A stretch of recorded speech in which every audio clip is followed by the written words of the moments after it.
3 years of marriage, except when trying to conceive, Albert wouldn't even touch me. After the runaway fake heiress returned, I hid the pregnancy test and filed for divorce. Albert immediately agreed, afraid I might change my mind. He was the last to know about my plans to go abroad. He said, "Your parents-in-law have already forgiven you. You don't have to leave," I casually replied. "If I stay, my sister won't be happy. Do you want her to run away from home again?"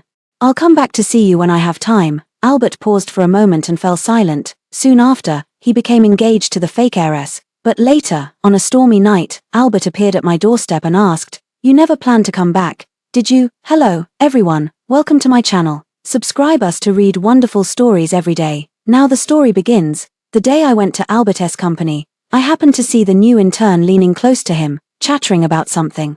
Her cheeks were flushed, her eyes brimming with admiration. The Chapman family's only son, fast-tracked through elite programs, with an impeccable resume, parachuted directly into company management. Not only that, Albert was exceptionally handsome. Standing at 188 centimeters tall, wearing gold-rimmed glasses, he exuded an air of cool elegance and noble refinement. Even after getting married, the swarm of women around him never diminished. Albert, who had always been cold and dismissive toward women.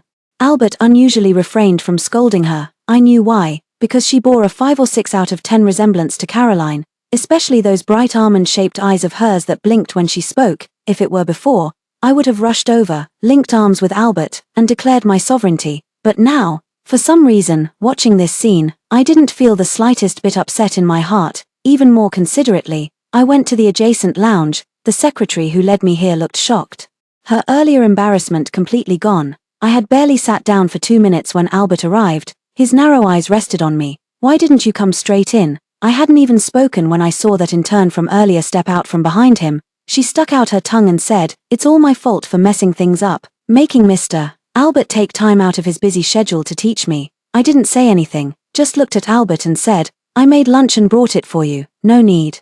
"There's an impromptu business lunch today." The schadenfreude in the intern's eyes was unmistakably clear.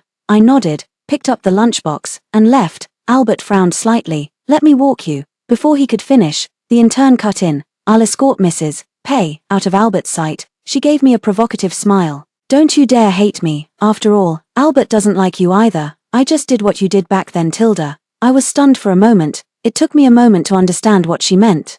At the age of 18, I was taken back to the Clarence household. Mrs. Clarence said they had actually found me 2 years earlier, but they worried it might affect Caroline's and my college entrance exam performance, so they only brought me back now. It's mainly because I'm afraid of affecting Caroline. After all, the scar on my cheek from my foster father's broken bottle is still fresh, but even so, Caroline still couldn't accept it. She ran away from home with her passport and a bank card containing 10 million. She left a letter saying she had usurped another's place, and since I had returned, it meant Mr. Clarence Mrs. Clarence had ultimately chosen me. She shouldn't stay in this household anymore, so let her fend for herself from now on. This letter made Mr. Clarence Mrs. Clarence look at me with accusatory eyes. Yet ironically, the marriage alliance between the Clarence family and the Chapman family had already been finalized. It concerned the stock prices of both companies. I was filled with dread and unease, feeling that everything had happened because of me. It was at that very moment Albert stepped forward. He said he was willing to marry me. It had always been an arranged marriage, and I was the intended bride from the start. Back then, I thought I had found salvation, but I forgot in stories of switched identities. The fiancé always loves the imposter. I didn't know that beneath the engagement lay Albert and Caroline's childhood bond. My eagerly anticipated marriage was merely Albert's last resort to clean up Caroline's mess. It was also out of anger Caroline that she impulsively cast him aside. Fortunately, Albert was a decent man. Though he didn't like me, he never treated me poorly. He just didn't want to touch me. He often stayed at the company, and even when lying in the same bed with me, there was always an unbridgeable gap between us. Only when trying to conceive would he touch me skin to skin. When I couldn't bear it anymore, he would wipe away my tears, but never slowed his movements. I think he probably didn't treat Caroline this way, more tender, or more passionately moved. Though I stand in this marriage wearing a wedding dress, it feels utterly unrelated to me. 3 years have passed, watching helplessly as my once brimming joy turned to a basin of cold water. Everyone knew long before everyone except me. I stole Caroline's husband. Albert doesn't love me. All those times I appeared sweetly smiling, going everywhere with him, playing the boss's wife by treating everyone in the company to afternoon tea, were they laughing at me in their hearts when they saw it? Looking back now, it was indeed both laughable and pitiful. The food in the thermal container had gone cold. When I ate it, it felt utterly tasteless. Albert came back while I was on the phone with the doctor. I hurriedly hung up the phone. As usual, he took a shower, changed into his home clothes, and then went to the study to work. With me, it was merely an exchange of glances. Yet we were clearly husband and wife. We were still entangled together just last night. Yet his attitude toward me seems even more distant and indifferent than toward that in turn. Naturally, he didn't even ask me what I was doing. Had he asked, I might have told him. Tell him I'm pregnant. 1 month ago, once, when Albert and I were trying to conceive, Albert was restrained and conservative, but the hardware was undeniable. I couldn't help shrinking back, accidentally knocking his phone off the bedside table. Albert paused what he was doing to pick up the phone. Coincidentally, the phone happened to chime at that moment, and I happened to catch a glimpse of his phone screen. It was Caroline who sent the message. Albert, I want to come home.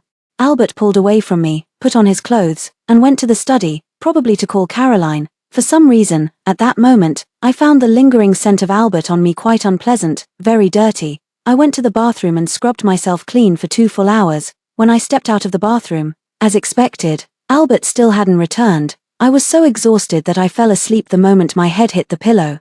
Forgetting to dry my hair, I came down with a fever. I drifted in and out of consciousness for 3 days. During those 3 days, I received Caroline's message. Albert insisted I go back, saying my place will always be there and no one can take it from me. Sis, do you think I should come back? Turns out, Albert went to pick her up. Actually, I'm a few months younger than Caroline, but at that time, Mr. Clarence and Mrs. Clarence said when they took me home, Caroline has been spoiled by us.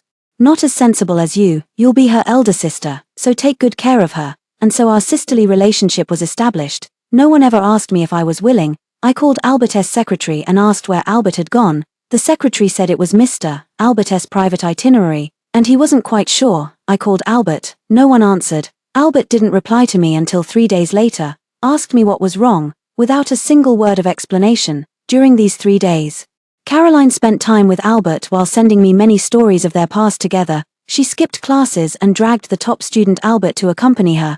Albert missed a competition just because she wanted to go skiing in Switzerland. Caroline was harassed and followed by some punk, and Albert lost his temper, getting into a fight. The ever aloof and indifferent Albert before me once had his wild youth of lovesick folly too. The marital harmony and mutual respect I imagined instantly lost all flavor when faced with these dazzling memories of youth, like a mouthful of cold plain rice, utterly tasteless, yet I kept chewing alone, stubbornly grinding out a faint hint of sweetness. Caroline posted a photo on her social media at the airport. Albert has turned into a domineering CEO, and now I've ridden on a private jet too. Looking at Albert's message, I replied with 3 words, it's nothing, my fever has subsided. Along with the fever faded were the unrealistic fantasies and my fondness for Albert. Caroline has clearly returned. Albert still hasn't come clean with me. He's not reluctant to part with me, he just doesn't know how to say it. After all, these 3 years, I've done nothing to wrong him. Even Mother Pay, who initially couldn't bear the sight of me, has now started sending me gifts whenever she buys something nice. As usual, we were returning from dinner at the old Chapman family residence.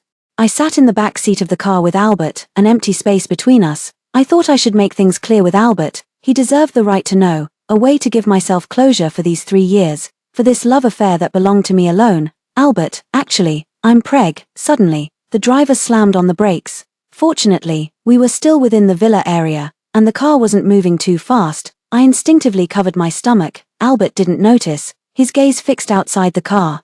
Outside, rain had begun to fall unnoticed. The raindrops settled on Caroline's hair. She's still as beautiful as she was back then. Beautiful, yet willful, she shouted at Albert. Why are you avoiding me, Albert? So what if you're married? Can't married people get divorced? If you don't come find me soon, I'll have to marry someone else. Albert pressed his lips together and remained silent. Caroline's voice trembled with unshed tears as she spoke. I'm not my parents' real child.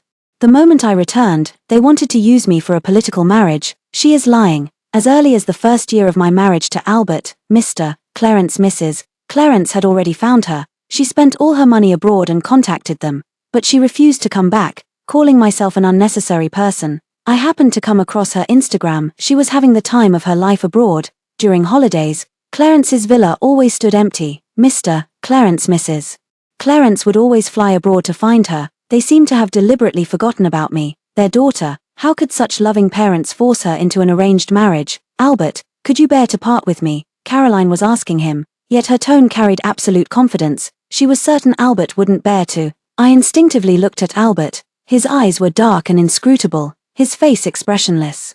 But I noticed the pronounced veins on the back of his hand resting on his thigh, his knuckles turning white, their gazes intertwined through the car window. I think I should be under the car, not inside it. But in the end, Albert just coldly told the driver, "Drive." Caroline chased a few steps, then fell to the ground. Back home, Albert exchanged a few more words with me. "Candice, both Caroline and I are things of the past. She's always been like this, acting impulsively without considering the consequences. Don't take it to heart. This sounds familiar. I think I've heard it several times from Mr. Clarence, Mrs. Clarence as well, so familiar that I don't want to hear it again. By the way, what were you trying to tell me earlier?" I smiled. "It's nothing. It's not important anymore. I've already made up my mind. I am the Matrix, possessing all rights, with no need to seek his opinion." Albert paused, seemingly wanting to say something more, but the moment was interrupted by a phone call. Caroline was hospitalized after a fall. Albert must have known she did it on purpose. He paid no attention and sent his secretary in his stead. Evening, Albert unexpectedly took the initiative to approach me. I glanced at him, his eyes darkened, and his Adam's apple bobbed. I subtly avoided his hand and said, "I'm going to take a shower." While showering, I rehearsed my lines several times.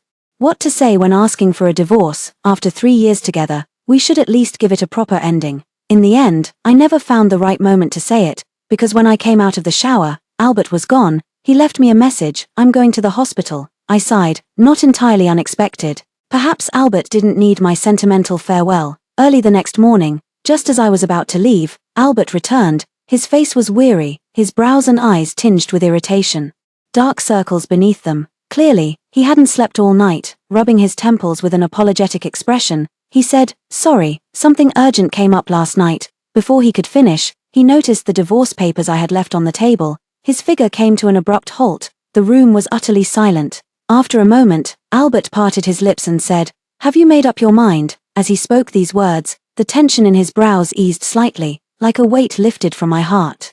It was finally gone. As soon as I finished speaking, I saw him pick up the divorce papers and sign them. He didn't even bother to check what I had asked for. Had I known, I would have asked for more. "You don't have to move out. This villa is yours too. I'll be the one to leave." He said it quickly, as if afraid I might change my mind. I didn't stand on ceremony, since it's been given to me.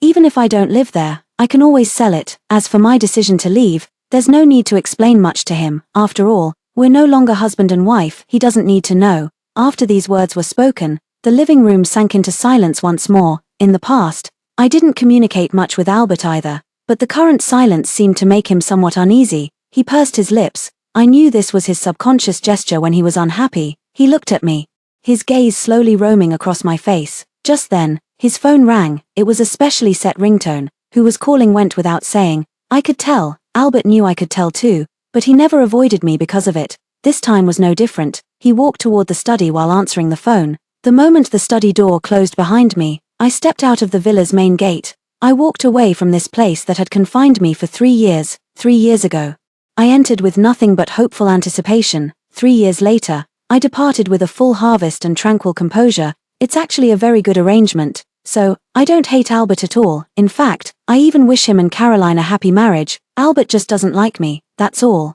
But it has given me a good social status and a good life. There are plenty of marriages out there without love, without money, and without respect. I'm already very fortunate. There's no story without coincidence.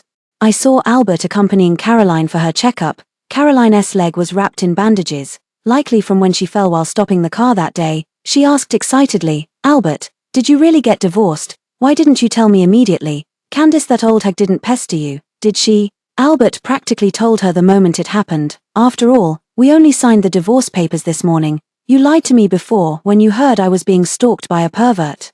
You flew to me overnight, stayed with me for 3 days, and still insisted we were just friends. I saw Candice calling you, and you didn't answer any of them. You're just being stubborn." Caroline jumped for joy but ended up pulling her wound. She insisted on having Albert carry her. Albert couldn't stand the noise anymore and smiled helplessly before finally squatting down. This was the last scene I saw before entering the operating room. When I left the hospital, Albert seemed to have just returned from shopping outside. He was holding a cup of milk tea in his hand, along with some snacks from near the hospital.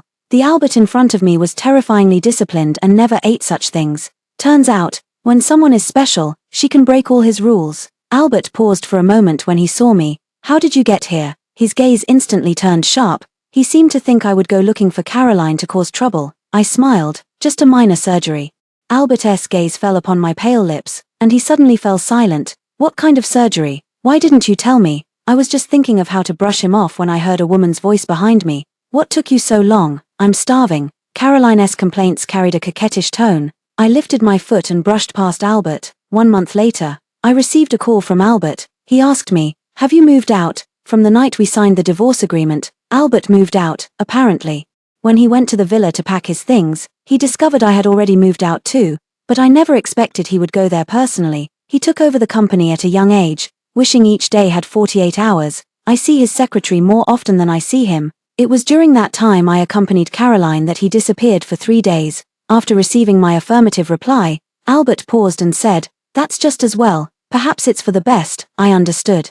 These 3 years were but a dream. The place is deserted, no one remembers anymore, a clean break, to give newcomers a fresh start. I had barely hung up Albert's call when Pay's mother's call came through. She asked me, "Any good news lately? What nourishing foods have you been eating?" She had just bought a pearl necklace and was having it delivered to me. Albert hadn't told her yet. Our divorce hasn't been publicly announced yet.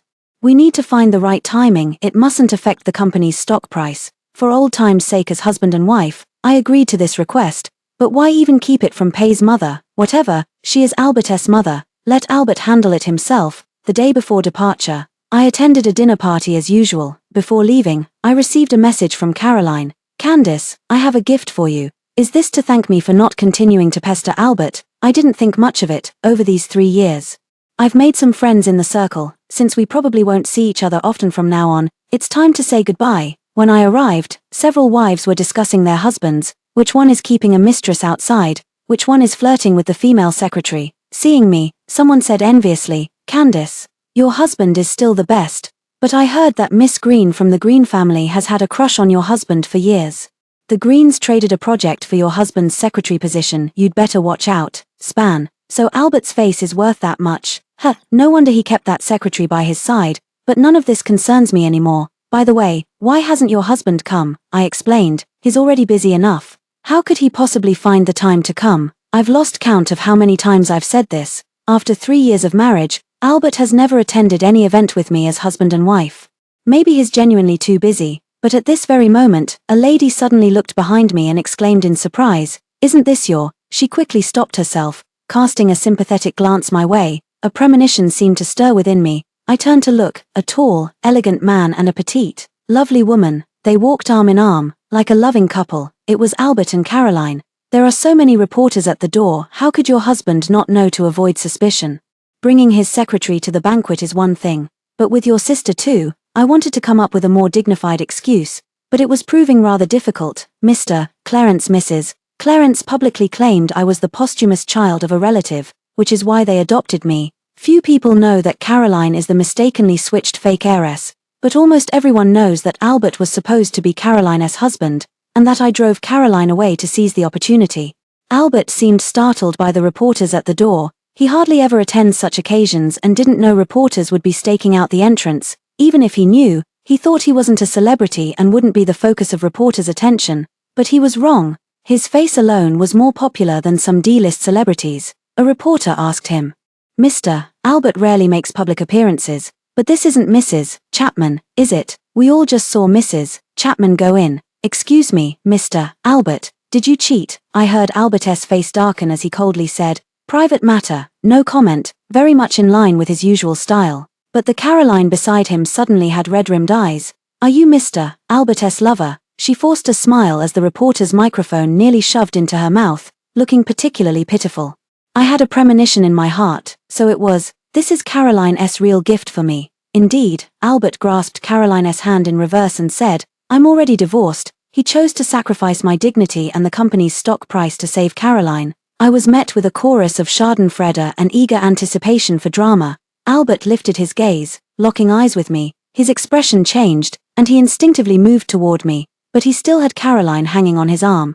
I turned and walked away without looking back. Later, I received a call from Albert. the familiar tone, the familiar voice. He said, "Today, I'm sorry, thank you, sorry, probably sorry for making me lose face. But what is there to thank me for? I don't know, thank me for letting him sleep with me for 3 years. No need for that, I didn't lose anything. Consider today's events as the price paid for the string of zeros in my bank account." I said, "You're welcome. But you're not welcome to patronize us again." I thought this would be my last conversation with Albert. As a result, the next day, in the airport waiting lounge, I received his call once again. Unlike the last time when his tone was so indifferent, this time, there was a rare impatience in his voice. "Where are you going?" I gave a fake location. Not that I'm narcissistic enough to think they'd come looking for me, but just in case, I lied. Clarence's family, and Albert. "I don't want to see any of them. Your in-laws have forgiven you. You don't have to leave." "Is it because of what happened yesterday?" Caroline wanted to attend with me. She didn't expect there would be reporters, and besides, we are indeed divorced. "It's just that the timing of yesterday's announcement was somewhat unfortunate." I interrupted him, saying, "If I stay, Caroline will be upset. Do you really want her to run away from home again?" After I said this, the other end of the phone fell silent. Coincidentally, my flight began boarding. Before hanging up, I casually said, "I'll come back to see you all when I have time." I lied. Goodbye, goodbye forever, everyone from my past. This was my last phone call with Albert. A long time later, I happened to see some gossip online. It was said that Mr. Albert was photographed drunk, cursing someone as a liar. "You promised you'd come back." Albert was absent from the morning meeting. He's not in good shape. An indescribable restlessness gripped him, yet he couldn't pinpoint the source of this unease. Suddenly, rain began falling outside. Albert never paid any attention to such weather. When it's cold, someone adds his clothes. When it rains, someone holds an umbrella for him. Everything is always arranged by others anyway. But today, he suddenly wished the rain would grow heavier, heavier still. Then the plane wouldn't be able to take off. He called his secretary in. He asked the secretary, "Candace, did she leave any message for me before she left?" The secretary was taken aback. He thought Albert must be out of his mind. Ex-wife Mrs. Chapman used to visit the company frequently during the first 2 years of marriage. She would even hesitate to disturb Albert, pretending to let him relay messages instead. Sometimes she'd ask Albert, "What would you like for dinner tonight?" Other times she'd remind Albert, "Don't forget to eat on time." He would wait Albert to finish his meeting or during a break in his affairs to relay the words of his predecessor, Mrs. Chapman. But Albert seemed to rarely respond, usually just saying "got it." Later, no one knew when it started. The predecessor, Mrs. Chapman, stopped coming to the company much and no longer asked him to pass on messages. Occasionally, she would come by to bring Albert a meal, but the secretary felt that even this wasn't quite the same as before. The former Mrs. Chapman who used to bring meals had eyes brimming with unconcealed anticipation and affection. The former Mrs. Chapman who later brought meals seemed to be fulfilling a duty, performing the role of a respectable couple. Whatever, the boss's affairs had nothing to do with a workhorse like him. In short, his predecessor Mrs. Chapman hadn't contacted him at all before leaving. He answered Albert's question with high emotional intelligence. "No." Albert's expression darkened. He knew he and Candace were already divorced, but she didn't have to leave this place right after the divorce. Even if they were no longer husband and wife, they were still family. Albert wanted to have his secretary inquire about Candace's exact whereabouts, but then thought better of it. It's best for them to keep their distance and not disturb each other for now. Albert returned to work after dismissing his secretary. He was very busy, so he quickly put Candace out of his mind. In the middle, Caroline called him to discuss the engagement. He took the time to answer. He didn't like being disturbed during work hours. Before Candace knew him well, she once called him, and he rejected the call. After that, Candace never called again. But Caroline wasn't as polished as Candace. She was still like a child, calling him whenever she felt like it. There were even a few times when he was still asleep, with Candace lying beside him. Everything seemed just as it was before, until the secretary knocked and entered once more. "Mr. Albert, your wife, Miss Candace seems to have sold the villa you used to live in together." Albert hadn't fully processed this when the secretary continued. "There were some things left behind that weren't taken, and the agent couldn't reach Miss Candace, so they called us instead." The secretary's expression was somewhat peculiar. Albert paused for a moment before asking, "What things?" It was a pregnancy test report. The rain grew heavier. It trickled down the floor-to-ceiling windows of the villa. Albert held the slip of paper, staring at the word pregnancy for a long time. Candace left many things behind. Their wedding photo still hung in the living room. On the table, there were only a few photos of them together. It made people mistakenly think she had just gone on a trip and would return soon. Albert pressed his lips together, a strange emotion flickering in his heart. This child came at the wrong time. But if Candace insists on keeping the baby, he wouldn't object. She has every right to keep this child. He might not be able to give her child the Chapman family's inheritance, but a trust fund would still ensure the child never wants for anything. Albert was certain Candace would keep the baby, otherwise, why wouldn't she have told him about it? Candace didn't tell him about the child, probably because she feared he wouldn't let her keep it. Beneath the prenatal checkup forms lay some other things. The yellowed, aged paper. It's a certificate of award, first prize in physics competition. Candace, flipping through, there are many more. Albert thought for a while before remembering. It was when the Clarence family brought Candace back home that Candace returned to the Clarence household with them. She brought back many certificates. As if trying to prove to Mr. and Mrs. Clarence just how outstanding she was, she attended a low-tier university, forced by her adoptive parents to stay close to home, attending college while working part-time to support the family and care for her younger brother. But Mr. and Mrs. Clarence didn't care how good Candace's grades were. They only cared whether Candace's presence would upset Caroline. That day, Albert was also present, because Caroline called him in tears, saying she was about to be kicked out by Candace, so he rushed to the scene immediately and stood by Caroline's side, willingly becoming her support. But now, looking back, it seems like everyone was standing by Caroline's side. Only Candace stood there all alone. She was thin and dark, with dry, yellowish hair, nervously wringing her hands. In her hands was a stack of certificates, but Mr. Clarence just glanced at them and said, "What a mess. Are they even clean? Throw them away." They didn't even look at them. They didn't understand the prestige of that physics competition, but Albert saw it, because he was originally going to participate in that physics competition too. Unfortunately, Caroline suddenly wanted to go skiing in Switzerland. He was already the heir of the Chapman family anyway. Missing this one competition wouldn't stop him from getting into a top-tier university. If he had gone back then, would he have met Candace much earlier? Candace later stored all these certificates in a drawer of this villa. Beneath the pile of certificates, there was also a book about management. This wasn't Candace's usual reading. It was given to Candace on their wedding night. At that time, he couldn't bring himself to be intimate with Candace. Back then, he was still young and still angry. Angry Caroline had walked away, forcing him to marry a woman he'd barely met. Perhaps overwhelmed by emotion, he spoke harsh words. He said, "Your education and perspective make you ill-suited for the duties of my wife. Please don't embarrass me. You should read more books." He casually handed her a book, then turned and went to his study to work. The book had curled corners and a slightly tattered cover, but it was protected by a clear plastic sleeve. Inside were many notes, numerous Candace's reflections and points of confusion. Albert stroked the pages of the book, his breath pausing slightly. Their child would probably be as intelligent and studious as she was. Albert gazed at the familiar furnishings in the villa, feeling an unexpected emptiness in his heart. This mood didn't last long. Caroline sent him a picture, a flirty selfie. Albert felt somewhat helpless. During the 3 days he spent with Caroline, Caroline tried every means to seduce him, but he refused each time. It wasn't that he disliked Caroline, but he had never been driven by desire, and at that time he was still married. Ever since he caught his father with his lover in bed as a child, he had disliked such matters. He didn't want to become a man like his father. Even if he were to do it, it would only be after marriage, so Caroline always liked to call him Albert. The days passed like this. Albert felt there wasn't much difference from before. The only difference was that Candace had disappeared. One night he woke up and reached for the person beside him, only to grasp empty air. The next day, Albert thought that as the child's father, he should find time to meet with Candace. He had his secretary book a flight to the city where Candace lived. The secretary inquired about Candace's exact address and arranged a private car to pick up Albert at the airport. Perhaps it's the joy of becoming a father for the first time. Albert didn't handle work on the plane for the first time. The child will have to stay with Candace in the future. Caroline, being childish, won't agree to let the Chapman family raise this child, but when it comes to child support, he won't shortchange Candace. He can fly to Candace's city once a week to visit the child. He won't be absent from their upbringing. He will definitely be a good father.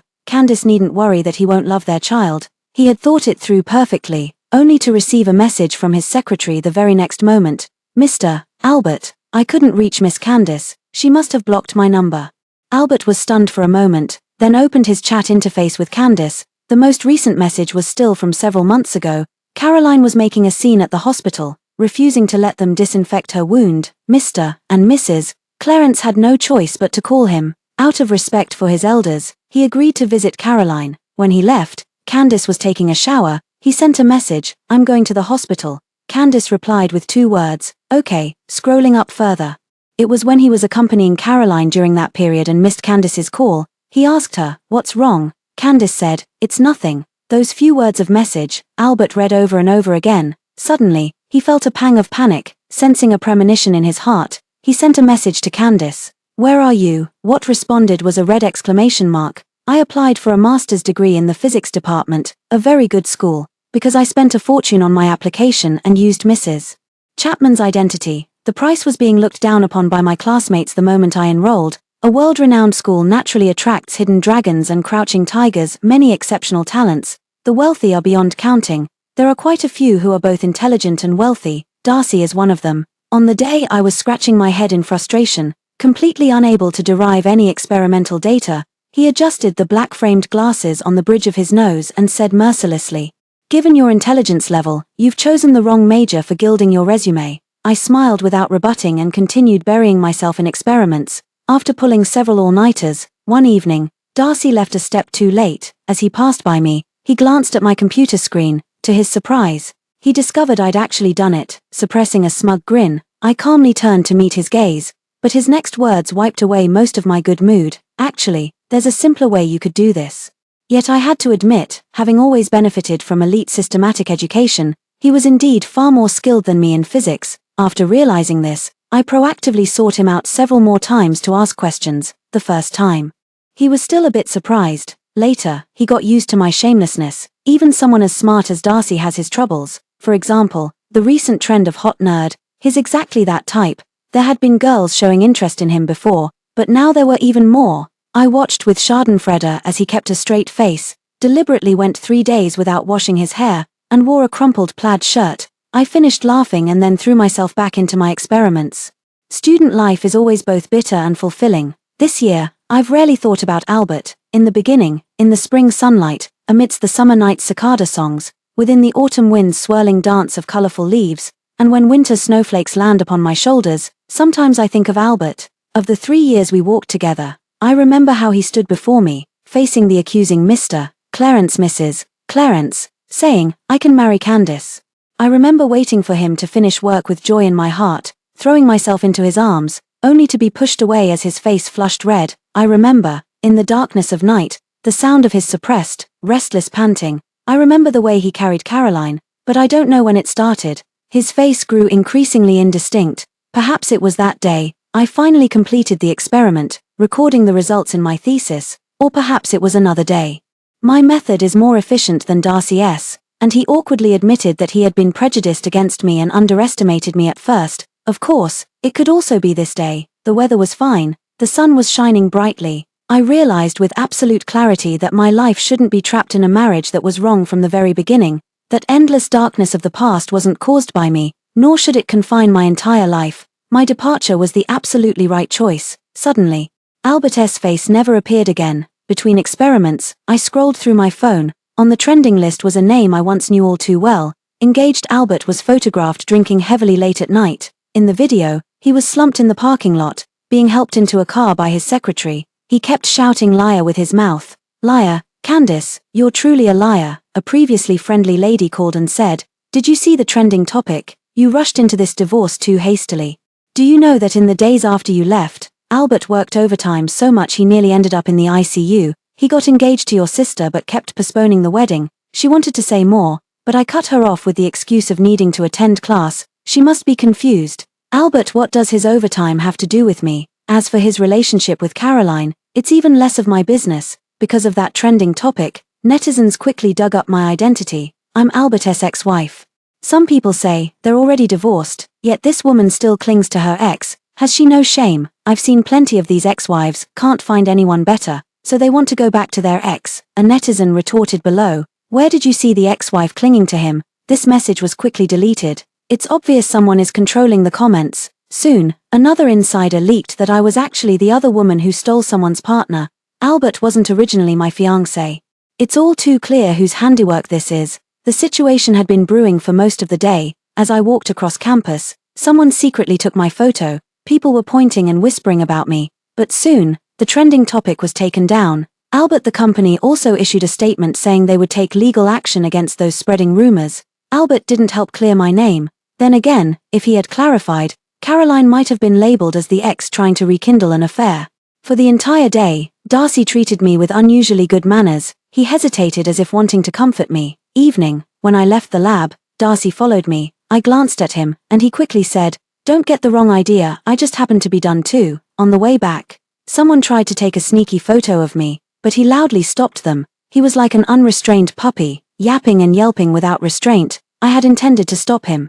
But when I saw his eyes gleaming at me after he finished yelling at someone, with that "no need to thank me, no need to praise me" expression, I changed my mind. The kid meant well. He walked me to the apartment entrance, insisting the whole way that he just wanted to take this route today. I didn't call him out on it. Before we parted, I said thank you to him. Darcy blushed instantly. "No need to thank me. I'd help anyone in such a situation." I nodded and said, "I know, you've always been kind."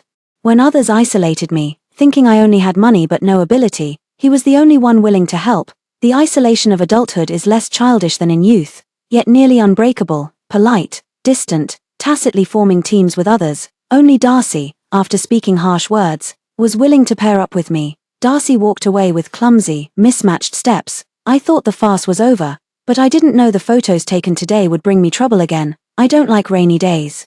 Because there were only 2 umbrellas in my childhood home, and I was never the one who got to use them. Later, I returned to Clarence's house. At that time, Caroline had not yet run away from home. Mr. Clarence and Mrs. Clarence wanted us to get along well, so she took me out with her, and Albert was also in the car. Halfway through the drive, despite the heavy rain outside, she made me get out of the car. Albert persuaded her a few more times, but ultimately yielded to Caroline's tears.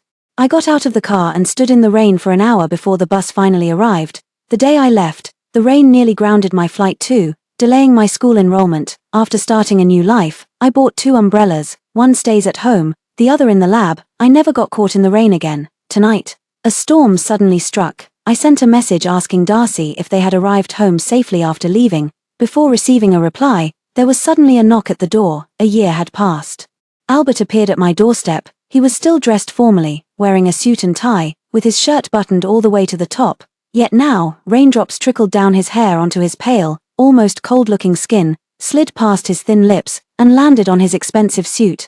This was the first time I'd seen him like this. I was in my loungewear, reading a research paper.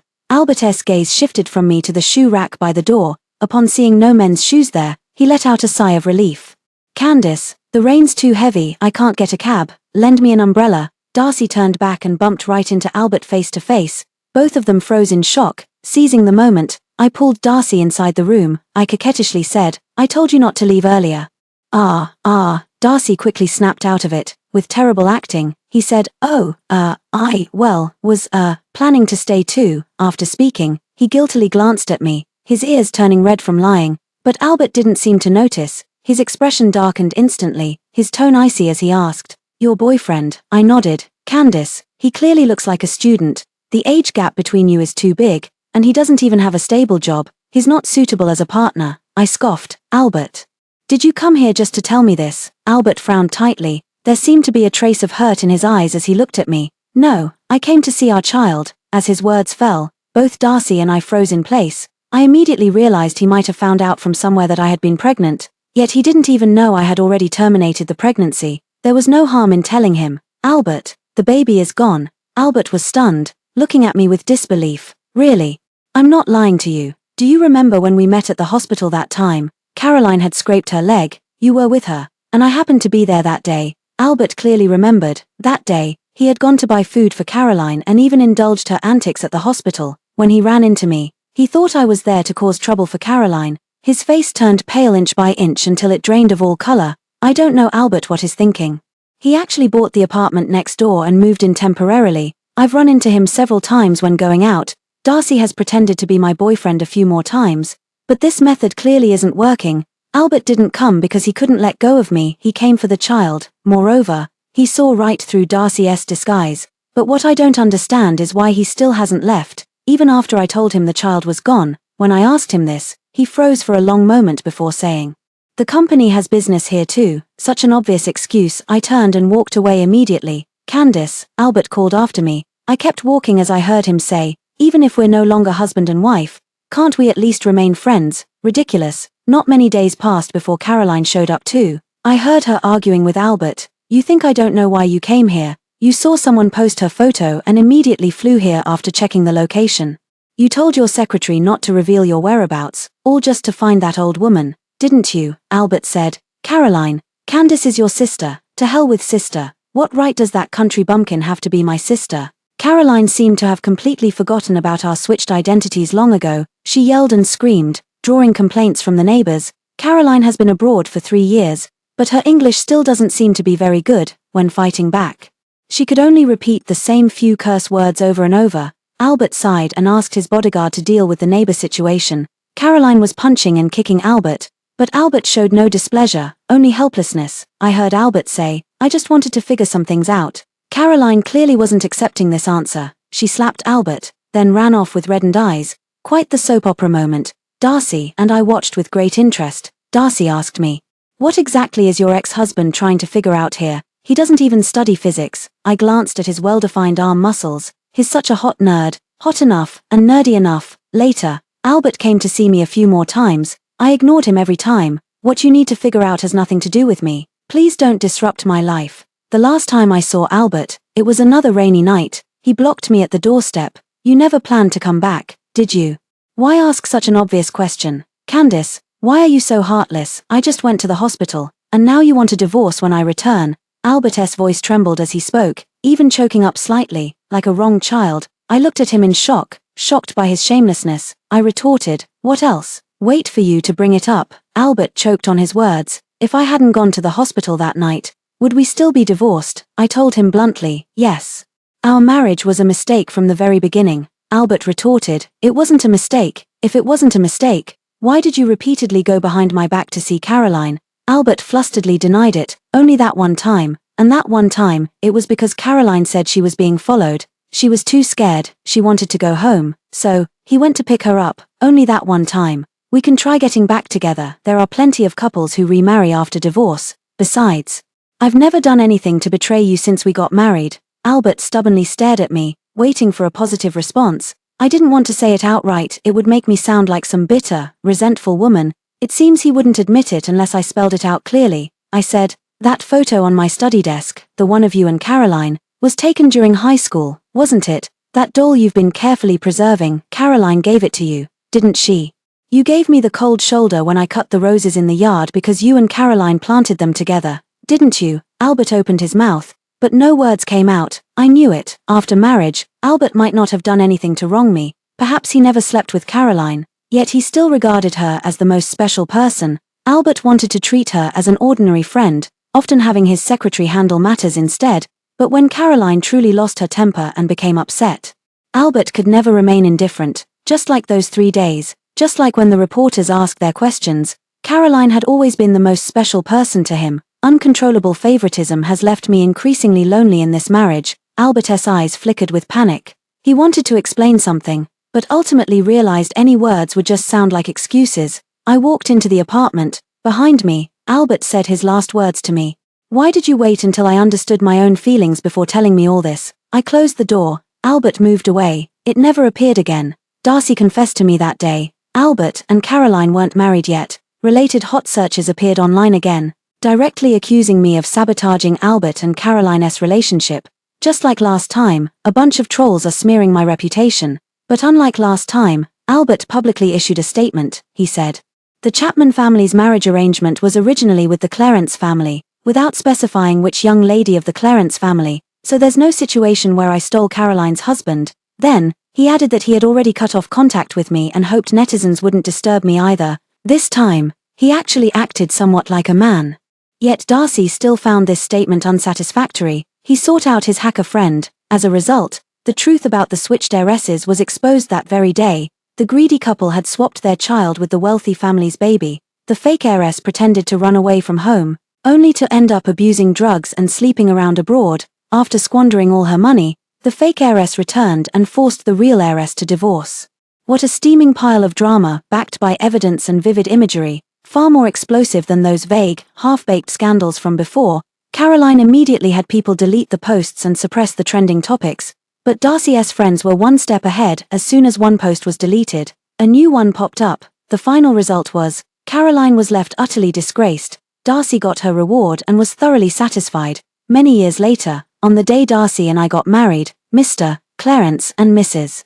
Clarence showed up uninvited and were turned away at the door. Over the years, they tried to reach out to me, but I ignored them every time. Caroline never ran away from home again, but her spending habits grew increasingly extravagant, so formidable that, once out of money, they would make a huge scene, even going so far as to injure Mrs. Clarence. At this moment, they thought of me again, but I was no longer their daughter.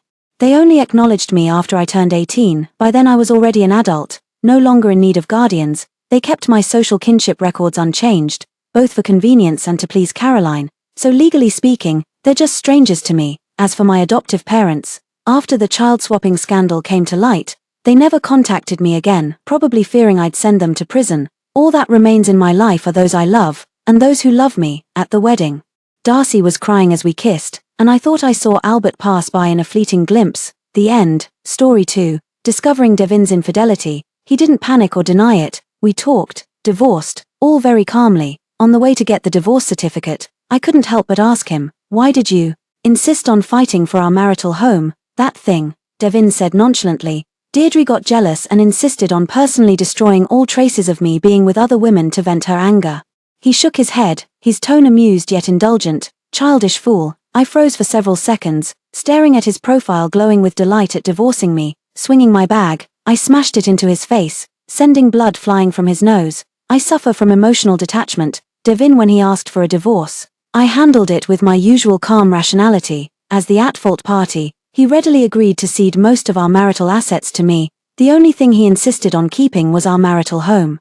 That house was bought when we were 24, costing us all our savings at the time. I still remember the day we got the keys, standing in that raw concrete-smelling shell of a home. We were radiant with excitement, dreaming and planning our future. That joy is something I could never forget. Even years later, 8 years passed, Devin's annual salary grew higher and higher, and each new house we moved into was bigger and more beautiful than the last. When we divorced, I counted 7 properties under my name. We hadn't lived there for a long time. That marital home which once held infinite promise for us now seemed poorly located, badly lit, and shabbily decorated. Compared to the other properties, it was truly not worth mentioning. If I had to say what it contains, it's probably just the memories of those years when Devin and I were most in love. So when Devin insisted on keeping that marital home, I naively thought that despite his changed heart, he at least still felt some guilt toward me and some lingering attachment to our 10-year relationship, only to find out it was just to entertain his little sweetheart. Not only was there no attachment, no guilt, even as a betrayer, if he had the slightest regard for me as a human being, the slightest respect for me, he wouldn't have uttered those words so nonchalantly. I took a deep breath and looked at Devin's profile. He looked pleased to be going to divorce me. A few seconds later, I check my seatbelt and scan the road ahead. I glance around the car's interior, hefting the weight of my bag in my hand. Devin, The next second, I swing my bag in a full arc, smashing it into Devin's face with enough force to send blood flying. "Holy shit, Chaya, you're insane." Devin was caught completely off guard by this sudden head-on blow, abandoning all pretense of composure as he swore uncharacteristically. I watched his reaction closely, ready to take over the steering wheel at any moment. After all, a man heading toward a new life still values his survival. Devin didn't even bother to wipe his nosebleed, frantically pulling the car over before glaring at me in fury. Devin pressed a tissue to his bleeding nose, brows furrowed tightly as he suppressed his anger, his voice dripping with disappointment. "Chaya, I always thought you were intelligent and level-headed, not some hysterical shrew. Can't we just have a dignified divorce?" I sneered. Dignified? You've been planning this divorce for a long time. Couldn't wait to start a new life with your little lover. You're happy and content. Of course you can be dignified. Your dignity comes from the heart." Suddenly, I saw through my own self-deception and forced pretense that everything was fine, and me. I was betrayed, abandoned, forced to accept this situation. Why should I be dignified? Is that even dignity? No, that's called being pathetic. Devin's expression made it clear he thought I was being unreasonable. "What do you really want?" "I want you to suffer. I want you two shameless lovers to never have a good ending in this lifetime." I stared at him. "Just want to vent." Devin was still dazed when I slapped him again, a sharp crack as crimson fingerprints bloomed across his cheek. Before my next strike could land, Devin seized my wrist, his teeth clenched in fury. "Chaya, you're crossing the line. More than your affair. More than serving the other woman soup I made. More than her sending intimate photos to taunt me while I was hospitalized." I remained expressionless. "No, I won't divorce until I've had my revenge. Devin looked at me as if seeing me for the first time, laughing in angry disbelief. Fine, Chaya. I always knew you were selfish and cold-blooded, unwilling to suffer the slightest loss, but I still underestimated you, not wanting any further complications in the divorce proceedings. And unable to bear the thought of his young lover continuing to be the other woman, Devin closed his eyes and let it go. Fine, consider it my debt to you. I forced a smile and twisted my wrist. TSK, what a touching display of self-sacrifice for love. Be sure to tell your little girl about today's heroic deeds. Let her properly fuss over your wounds. With that, another heavy slap landed across his face. My mood had finally improved by the time we arrived at the Civil Affairs Bureau, only to be ruined again by a piercing scream. Deirdre, the other woman in Devin's life, stood at the entrance of the Civil Affairs Bureau, covering her mouth with a look of horror as she stared at Devin. The young woman was wearing stiletto heels today, dressed in a Chanel dress with a Hermes bag slung over her shoulder. Her makeup was flawless. And even her fingernails and every strand of hair had been meticulously styled. Youth shines with dazzling beauty. I don't know whether she dressed up and waited here to mock me as a victor, or to immediately celebrate their wonderful new life with Devin, but whatever her intentions were, they've now come to nothing. Deirdre threw herself into Devin's arms, tenderly caressing his face with tearful eyes. Devin, was it this wicked woman who hit you? How dare she hit you? How could she be so cruel? Why didn't you fight back? Devin spoke sternly yet with affection. Be good now, no more mischief. What's this little injury? I can't let her make you suffer. Deirdre pouted pitifully and buried her face in Devin's chest. Devin immediately softened and began comforting her in gentle whispers. Watching the two of them cling to each other in this mutual display of exaggerated affection made me sick to my stomach. Divorce or not? If not, I'm leaving. Divorce.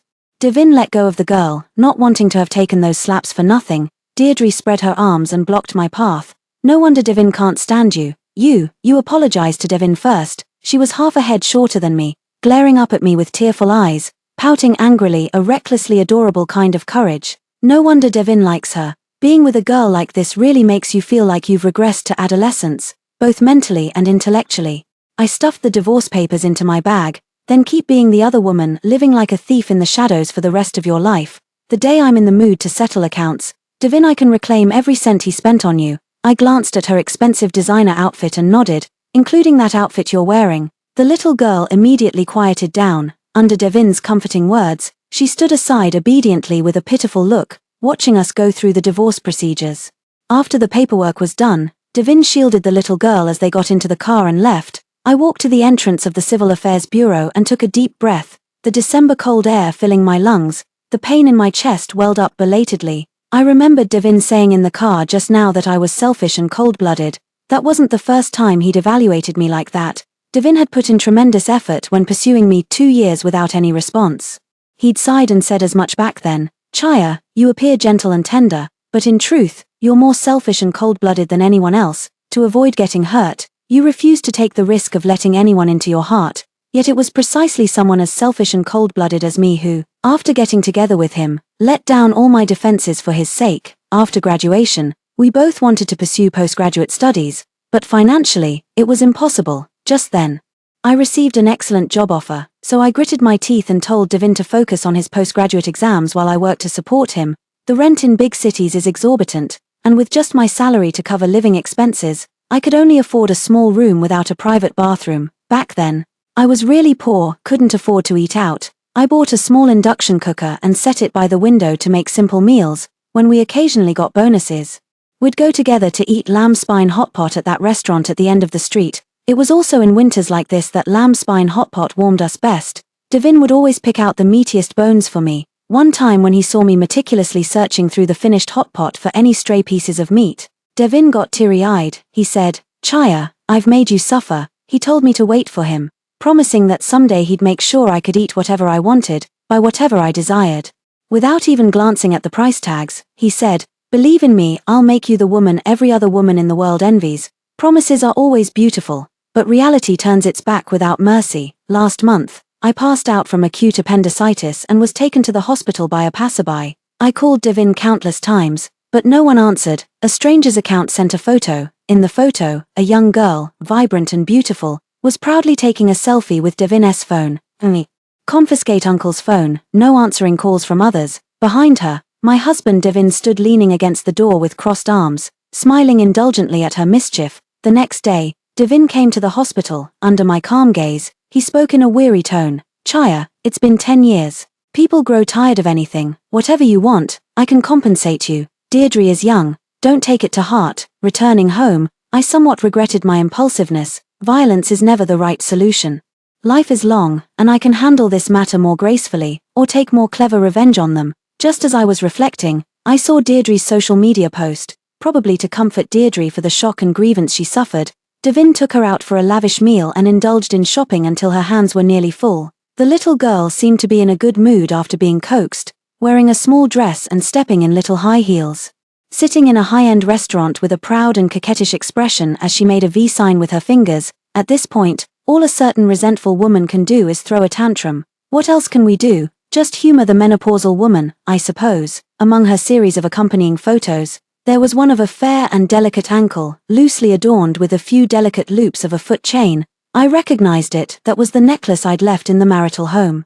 Devin gave it to me during our first year together, a simple silver chain I'd treasured and worn for years. It was listed in the divorce settlement, soon to be Devin's property along with the house. Whether he wanted to gift it to Deirdre as an anklet or put it on the dog, there was nothing I could do. A very clumsy tactic. Deirdre deliberately showed it to me, no doubt wanting to mock me, provoke me, and turn the tables. Closed the social media feed. I faced my own heart with complete honesty. Yes. I'm truly provoked. That's right. Violence isn't the best solution. You're correct, life is long, and I could handle this matter more gracefully, or take more subtle revenge on them. But right now, I just want to wipe those smiles off their faces. I first called my lawyer to amend the divorce agreement.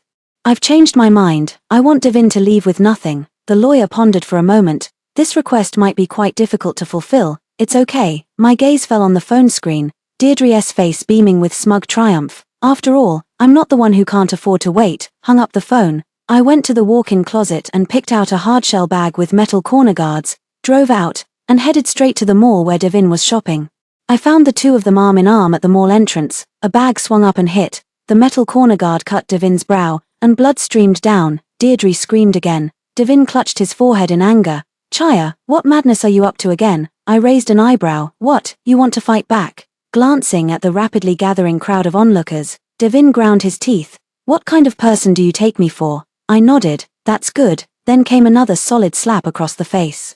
The onlookers buzzed with heated discussion. What's going on here? Does it even need asking? Clearly a case of beating up the mistress. Wait, no, from what I see, this sister's exclusively beating up her husband. Of course, I'll take down 100 enemies, but I'm not about to lose 8,000 myself. Beating the other woman counts as intentional assault and can lead to detention. At most, beating your not yet divorced husband counts as domestic violence.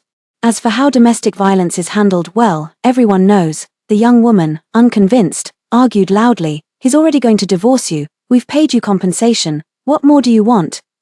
I carefully chewed over these two words. Devin haven't filed for divorce yet. And you two haven't gotten your marriage license yet. So, who exactly is this you're referring to? People around had already started recording videos. Wow, this mistress is so brazen.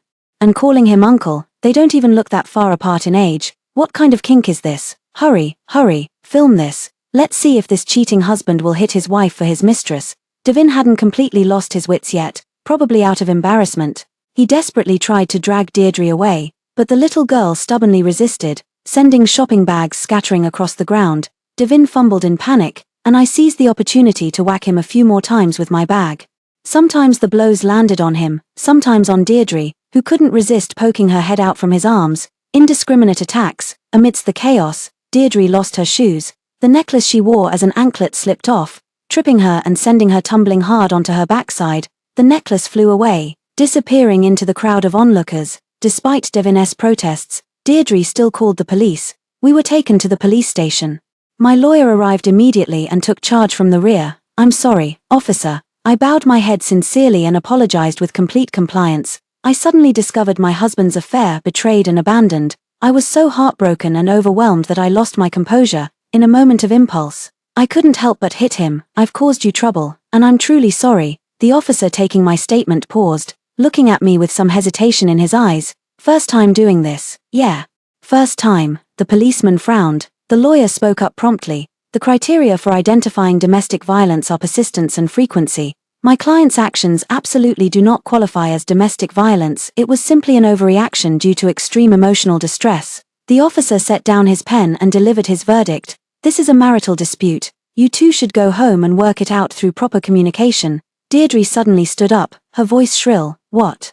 The fight was so brutal, and she doesn't even get detained. The police officer glanced at Devin's face. Looks scary, but the assessment shows it doesn't even qualify as minor injuries, doesn't meet the detention criteria. Deirdre was so furious she looked around in bewilderment, then suddenly pointed at her own bruised forehead. What about me? She hit me too. I'm not her family member, so doesn't that count as intentional assault? The lawyer shot me a look, once again. I wisely stood up and apologized. My apologies, Miss Deirdre. You happened to be in my line of attack. I couldn't stop myself in time. It was purely accidental. The police officer also nodded. Miss, the surveillance footage doesn't prove that Miss Song had any intention to harm you. This doesn't constitute intentional injury and can only be resolved through civil mediation, in the end, according to standard procedure. The police had me pay Deirdre 50 yuan for lost wages and 200 yuan for emotional distress, a total of 250 yuan. I sincerely accepted, calling out to Deirdre, who was being comforted by Devin, and pointed at Deirdre. Did you hear that? Transfer 250 to her. Anyway, the property hasn't been divided yet, so whether he transfers or I transfer makes no difference. Deirdre's face turned dark as I left the police station. I passed by Deirdre and smiled faintly at her wary gaze. Why did you have to provoke me? There's a 1-month cooling-off period for divorce. I can change my mind anytime. Try showing off to me again. I dare you. Walking out of the police station, I felt physically and mentally refreshed. Everything suddenly made sense. What calm restraint, what dignified composure. It's all just self-deception. Every emotion suppressed now will surface in the dead of night, then viciously rebound and consume you. Reliving today's pain and humiliation again and again, tormented endlessly. People should always settle their scores when they can, report it immediately when it happens. Venting anger naturally improves one's mood. In the end, I still took the path most betrayed women walk, hitting and cursing. But I won't torment myself, I'm going to torment them. When I found out the video of me beating up the cheating scum and his mistress at the mall entrance had gone viral online, I was at the boxing gym practicing my punches. Although I've had a regular fitness routine for years, it was only to maintain my energy levels and keep my figure toned. I never imagined I'd actually get into a fight someday. Looking back on that moment when I pummeled them, I kept feeling like I hadn't performed well enough. It wasn't satisfying, so I signed myself up for boxing lessons. During the break, the young boxing coach looked at me with his phone, then back at the video. Hey, sis. This is you. Curious. I took it and realized the video had gone viral, and all 3 of our personal information had been dug up by someone. Netizens were flooding the comments below. At least she's not just beating up the mistress. I can't stand women who say they'll deal with the mistress first and then handle their man behind closed doors. Let's be real, they're just unwilling to let go of that piece of trash.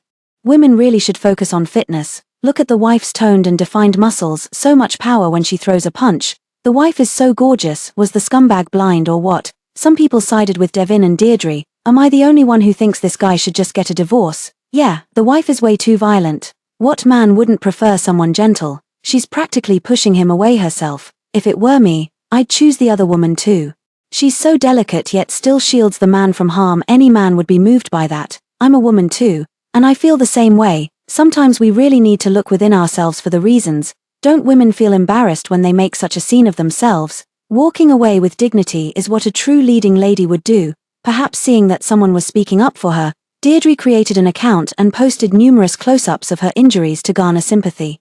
The bruises and bloodstains on her fair skin looked particularly pitiful. The caption read, "Loving you is hard, but I won't back down." I sneered and replied with a photo of the boxing gym below, "You're not hardworking, you're just unlucky in life." Then I uploaded all the evidence of Deirdre provoking me on my own account, like the photo of her wrinkling her delicate little face while drinking soup. Someone's herbal soup tastes awful, but Devin insists I'm weak and forces me to drink it. Like the message she sent me the night I had my appendectomy surgery. Surgery must be scary, right? Devin keeps saying I'm afraid of thunder and insists on staying with me, like when she posted a photo of her hand wearing a diamond ring, alongside a 200,000 yuan receipt swiped with Devin's card, and her beaming face. Life is a piece of cake, all the showing off, gloating, and provocation, including her wearing my necklace as an anklet and such. I posted it all. The online spectators followed the trail, and I had to give them a good show. after finishing my martial arts practice, taking a comfortable shower, changing clothes, and picking up my phone, I saw public opinion had completely turned against her. Deirdre's delicate white flower persona was completely ruined. Damn. That's so despicable, it's infuriating me. Always making an issue of the first wife's age. Does she think she won't live to that age herself? Upstairs. Don't be mad. Go watch the video of the wife beating up the cheating scumbag and his mistress. It's great for relieving stress. I keep watching it on repeat, so therapeutic for netizens' mental health. Now this is what I call a satisfying drama. Every punch lands perfectly. If I were that mistress, I'd keep my head down. Is she stupid or what? Why keep provoking the wife? It's just resentment. Some people are just shameless, stealing someone else's husband and then flaunting their victory. Some still remain clear-headed and rational. Am I the only one who thinks the ex-wife looks pathetic like this? All this lingering drama just shows she still can't let go. Exactly. She should just walk away with grace and find someone hotter and richer than her ex to rub it in his face. Yeah, only when the ex-husband sees his former wife with another man will he truly feel the loss. Who knows? He might even start chasing her back desperately. Jack the coach was thoroughly enjoying the drama, watching with great amusement. He said, with my current popularity, if trained well, I could become the boxing gym's living advertisement. Upon seeing this comment, he straightened his posture, showcasing his well-defined muscles and handsome, sun-kissed face, beaming with a radiant smile. Sis, how about me? Want me to help piss off that scumbag? I'm younger and handsomer than him. Just standing next to you would guarantee. One more word and I'll report you for harassing a student. Oh, I took annual leave from work and simply moved into a hotel. At least there I wouldn't have to look at all those annoying things at home, working out, swimming, leisurely enjoying snacks in the executive lounge, admiring the night view from the top floor suite, and waking up naturally. So what if men don't love me? I'll love myself twice as much. On the other hand, there are still many clear-headed people online who think I've completely lost my dignity. Came across a video commentary about me from a million-follower relationship blogger. The most sophisticated revenge a woman can take is indifference. True departures are always silent. This Ms. Chaya appears to have one, but in reality, she's still punishing herself with her ex-husband's mistakes. Making such a scene after a breakup means you can't even preserve a dignified image. The man will just think, thank goodness I left you. I scoffed, turning washing dirty laundry into something sophisticated. Why should I care what some deadbeat's final impression of me is? It's not like I should swallow my pride until I develop breast nodules, then leave empty-handed just to give Devin some melancholic silhouette to occasionally regret during his midnight reminiscences. But with so many influencers reposting this, is it really that popular? I swiftly updated my account bio. Might as well take this chance to build up the account. After working late into the night, my college roommate called, her tone cautious. Chaya, about tomorrow's class reunion. Are you still coming? I understood immediately. The video of the original wife beating up the cheating husband and mistress at the mall entrance went viral, so most people we know have probably seen it. Of course I'm going. Why wouldn't I? But I heard that Devin is bringing that girl along. Won't you feel a bit? I chuckled, embarrassed. If he's shameless enough to flaunt his affair in public, why should I, completely innocent, feel any embarrassment? The roommate breathed a sigh of relief. Ah, I'm glad you can think this way. I was afraid you wouldn't be able to face it. After all, Devin was your first love. She recalled those days, feeling somewhat emotional. Back then, so many people pursued you. They all said you were unyielding to both soft and hard approaches, gently rejecting everyone.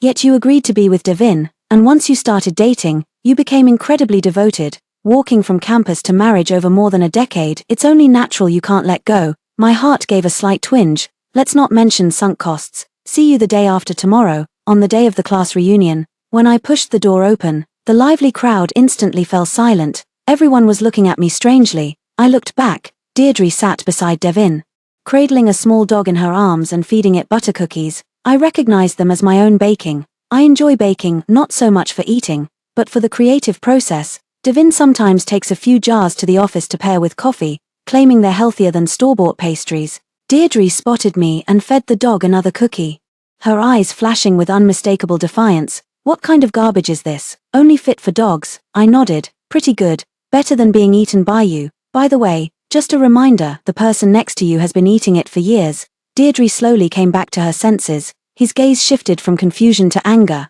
Seeing the situation turning sour, classmates quickly stepped in to smooth things over, some diverting the conversation, others pulling me to take a seat, not wanting to dampen the mood.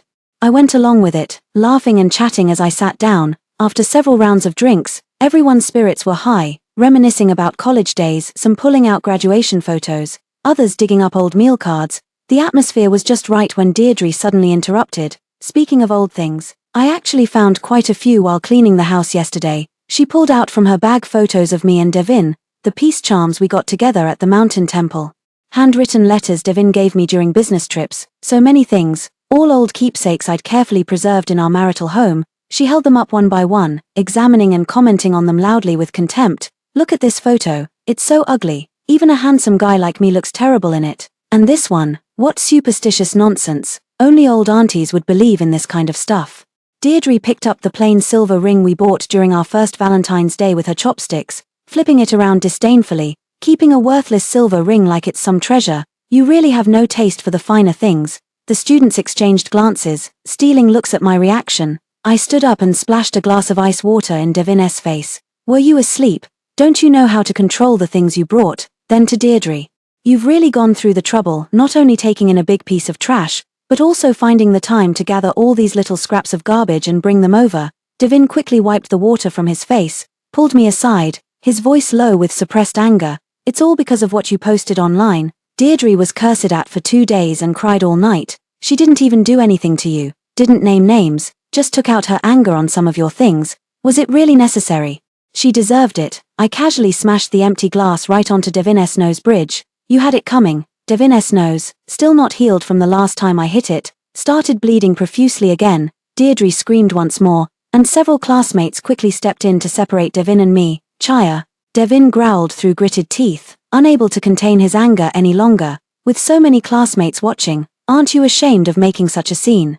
Do you really think anyone would sympathize with you or stand up for you? They're just here to laugh at you. I sneered. What do I have to fear? You're the one who cheated, and she's the one who knowingly got involved with someone taken. As for shame, it certainly doesn't fall on me. I swept my gaze across the surrounding classmates. If anyone here thinks I'm the one who should be ashamed, then everyone should take a good look at what kind of person they are.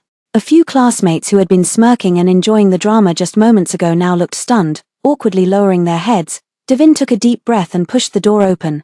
Chaya, we need to talk. In the empty room next door, Devin rubbed his temples in frustration. Chaya, I don't understand. You've always been emotionally detached. You could handle both parents leaving you. So what difference does one more make? Is it just because my affair damaged your pride? Do you really have to torture me like this? It's not like you ever loved me that much anyway. My face remained expressionless. Oh, what makes you say that? Devin paced back and forth excitedly, enumerating every point. Since we got married, you've never been willing to give up any promotion opportunity, even refusing to have children for the sake of your career. I could easily support you financially, yet you insist on not taking an easy job. Sometimes you're even busier than I am. Even during rare vacations, you still go to the gym or take classes, never coming home early to wait for me. Do you know how much I long to come home to a waiting light every day? That warm feeling, I've only ever experienced it with Deirdre. Deirdre is different from you. She's innocent, passionate, and has eyes only for me. I'm begging you, stop targeting her. Okay, I couldn't stand Devin's shameless face any longer, so I grabbed whatever was at hand and threw it at him. Are you blind? Don't you know who started this? Stop pretending. Changing your heart means changing your heart. Stop making grand excuses and pinning the blame for your affair on me. Have you no shame? I yelled while throwing things. Devin dodged in panic. Why didn't you give up your promotion? Why didn't you stay home to cook for me? Why didn't you leave a light on for me late at night? That's right, I've never been the traditional, virtuous wife and mother that men idealize. Because I don't want to become someone like my mother. When I was very young, my father had an affair. Mom would repeatedly recount their days of love, wiping tears while hysterical. She said how could he change like this? She refused to believe it. It was all that bitch seducing him. But Dad was already on his 4th affair. When Mom frantically confronted the other woman, Dad looked cold and impatient. The mistress sneered, and the onlookers watched with pity and mockery. That was when I made a silent vow to myself. In this lifetime, I would never let myself become that pathetic. I will never wholeheartedly trust anyone, nor will I cling to any emotion. Thus, I've never had an inseparable best friend, a heart-fluttering crush, or parents I could act spoiled with. Yet it persists endlessly. A stable mood has become a stagnant pool of lifeless water. My existence is so untethered, as if I could vanish from this world at any moment. Actually, Devin isn't that great. He just appeared at the right time. When I started questioning the meaning of my existence, he told me, Chaya, love is a beautiful thing, don't miss out on it just because you're afraid of getting hurt. So I tried opening my heart to love someone, but deep down, I have a strong sense of self-preservation that prevents me from ever loving without reservation. I could never tie my fate entirely to a man. When our financial situation improved slightly after marriage, I hired a housekeeper to free myself from trivial chores and focus on building my career. But what's wrong with that? If I weren't a corporate executive now, could I afford such a long paid leave to divorce you? If I couldn't hire the best lawyers, would you have divided the assets so willingly? If I were stuck at home doing chores with 2 kids, would I even have time to settle them before hitting you? No one noticed when the door opened. A crowd had gathered, all filming with their phones. I know this segment will soon go viral too. My former classmates were all dumbfounded, and it took them a while to snap out of it and pull us apart. Devin and Deirdre were dragged off to who knows where, leaving only my college roommate to stay with me. The class reunion turned into a full-blown gossip fest. My roommate sighed with emotion. Chaya, you always managed to surprise us. You know what? Back then we all said you were an ice queen who'd never fall in love, but then you suddenly got together with Devin and had this serious relationship that lasted years. And not long ago when we saw that video of you beating up Devin, we were shocked too. Though it's quite satisfying. I never imagined you'd do something like this. It's a bit. My roommate seemed hesitant to say it. I chuckled and finished the sentence for them. A bit like a shrew, isn't it? My roommate said awkwardly. It's not that serious, it's okay, I replied bluntly. I don't think shrew is necessarily a bad word. It's something I only came to realize these past few days. Women have been conditioned to be too docile for far too long. In literature, films, and television, wounded women who wallow in self-pity are often portrayed with poetic, moving imagery, even encouraging them to endure further abuse or seek it out. As if silent suffering would eventually make everyone suddenly realize their mistakes and feel profound regret. Yet the most necessary act of retaliation, when taken, is immediately stigmatized as being a shrew, but when harmed, one should absolutely give tit for tat. We should have possessed the power to be aggressive and self-protective. Back then, I didn't understand. I only knew how to isolate myself. It wasn't that I truly didn't want to love others, I was just running away. Devin was right about that, because I feared the potential pain of facing it. I didn't even dare to touch the beautiful love. When I found out Devin was cheating, I regretted opening my heart for a while. I wondered, was I wrong? Perhaps I really shouldn't let anyone into my heart after all. But in these days of venting through the most direct slaps, I suddenly understood, it shouldn't be like this. Cowards get hurt even by cotton, they're even afraid of happiness. Life comes only once, we should face everything it gives us head on. Laugh when you're happy, cry when you're sad, love when you feel like loving. It's okay to get hurt, let go of what needs to be let go, and fight back when you must. Only this way can you live freely, without regrets. Only then can you greet fate's next gift with endless passion and eternal anticipation. The days that followed were quite pleasant too.